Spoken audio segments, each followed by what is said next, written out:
parle d'un gouvernement d'union nationale comme étant une solution, quelque chose qui est proposé par à la fois le gouvernement, plutôt à la fois la communauté internationale et beaucoup d'autres acteurs. Est-ce que vous, quand on parle de gouvernement d'union nationale, qu'est-ce que ça veut dire? Est-ce dire que ce sont les postes ministériels qu'ils vont partager sans minorité de blocage au Parlement? Qu'est-ce que ça veut dire concrètement?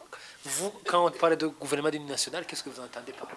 Moi, je ne comprends rien d'abord. Je dois vous dire que je ne comprends rien. Parce que la Constitution telle qu'elle est construite, la Constitution burundaise, elle est construite pour avoir un gouvernement d'union nationale.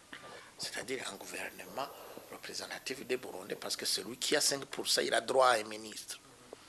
À moins qu'il refuse. Mais il y a droit. Donc, selon la répartition des sièges, chaque parti peut entrer au gouvernement. C'est ça que moi j'appelle l'union nationale. L'union nationale ne veut pas dire amener une personne qui représente sa propre voix et le mettre dans les institutions, comme on observe pour certains partis actuels. Ça, c'est dans Edo 2. Il ne faut pas que nous oublions que nous sommes entrés dans une période démocratique. Et nous avons souscrit à cela après la signature des accords d'Arusha. Et nous avons réellement commencé à mettre cela en application. Non seulement pendant la période de transition. Là, on a mis un gouvernement dit de transition.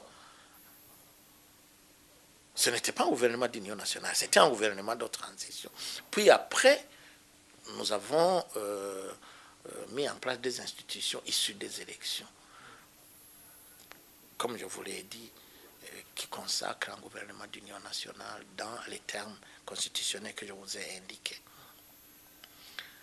Aujourd'hui, aucun parti politique, aussi petit soit-il de l'opposition, ne veut entrer dans les institutions comme ça parce qu'il existe. Tout le monde réclame des élections libres, des élections démocratiques, des élections inclusives, c'est-à-dire des élections fiables, crédibles.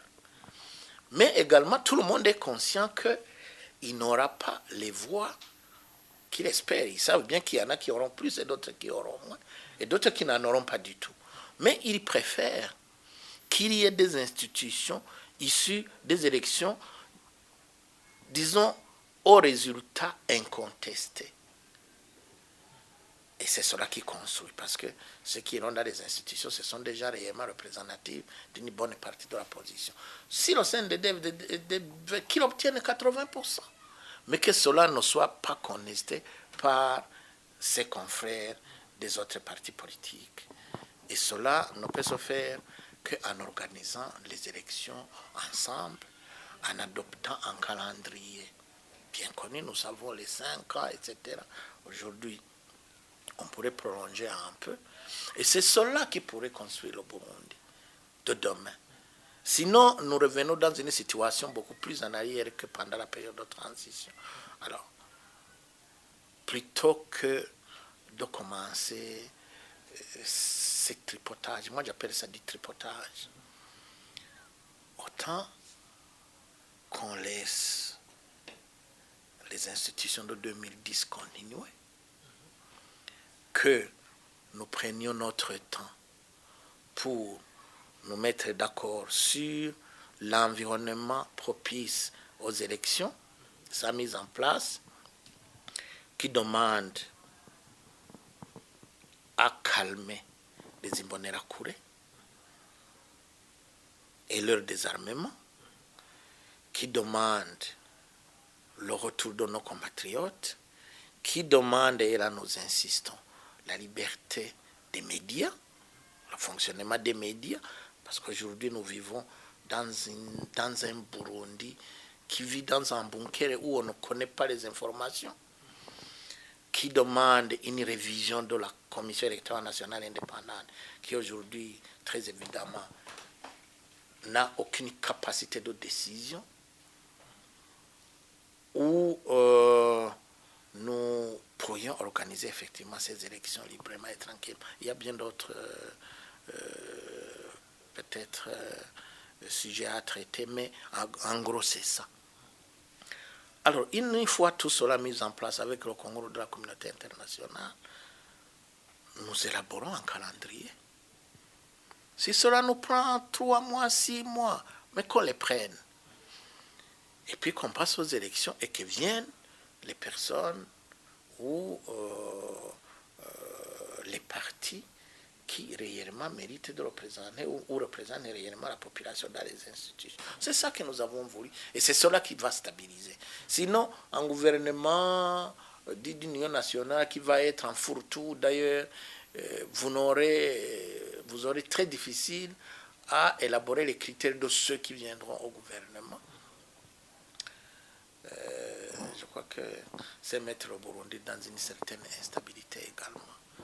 Oui, dernière question. On a toujours, tout au long de cette crise, et même avant, on a toujours compté sur la communauté internationale, mais une certaine opinion pense que finalement c'est une utopie. Cette communauté internationale, ça sort des déclarations, ça parle, mais on attend les actions, on n'a pas des actions.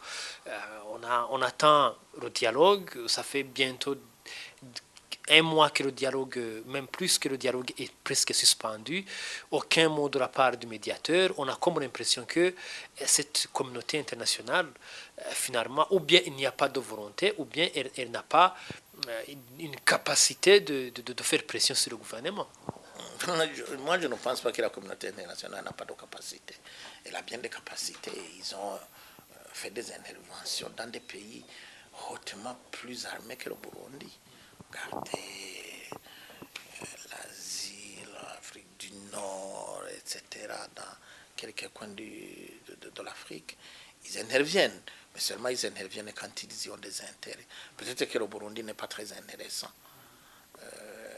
du point de vue peut-être économique, mais il le deviendra, c'est sûr.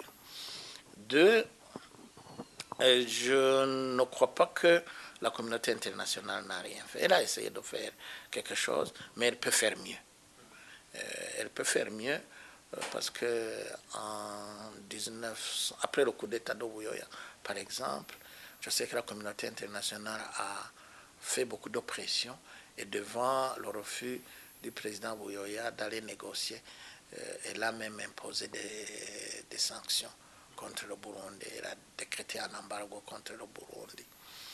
Et je pense que ce genre d'action est envisagé aujourd'hui par la communauté internationale. 2, nous assistons quand même à une situation beaucoup plus compliquée par la situation de guerre et les morts que nous enregistrons dans notre pays. Peut-être à ce niveau, nous devons faire un clin d'œil à la communauté internationale. Et je crois que nous l'avons fait à plusieurs reprises. Nous avons mis en garde cette communauté internationale et nous le répétons aujourd'hui.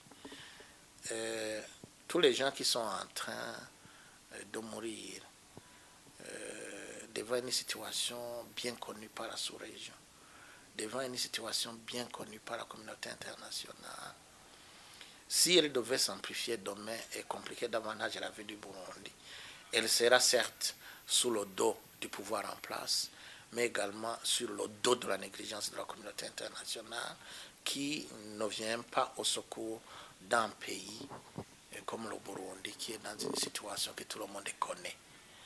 Alors, est-ce que on peut dire que les Burundais, le gouvernement burundi mettre la communauté internationale devant le fait accompli, c'est cela qui va le pérenniser? Non. C'est plutôt une tentative de vouloir s'imposer, certes,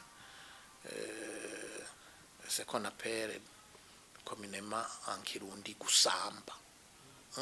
Kusamba, c'est faire de son mieux pour faire survivre un régime qui est voué à la disparition. Parce que, si je dois vous dire la vérité, ce n'est pas la situation que nous vivons aujourd'hui dans le Burundi actuel que nous souhaitions quand nous négocions à Arusha. Nous voulions autre chose. Je crois que ce que le gouvernement est tenté de nous offrir, ce que le CNDD-FDD est tenté de nous offrir, est tout à fait autre chose. autre chose que la démocratie.